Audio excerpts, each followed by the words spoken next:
Globalno sodelovanje je pomembno tudi zato, ker nam pomaga spoznavati stvari z drugega zornega kota.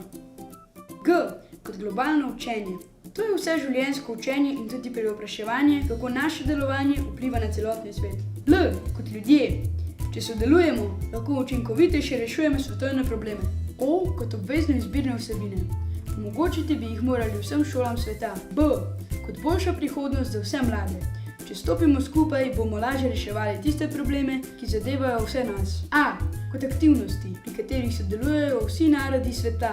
L kot ljubezen do učenja. Če prisluhnemo drugemu, širimo ne le znanje, ampak tudi razumevanje in sočutje. N kot narodi, ki sodelujejo in se medsebojno spoštujejo. O kot obljuba, da bomo medsebojno sodelovali in skrbeli za prihodnost našega planeta.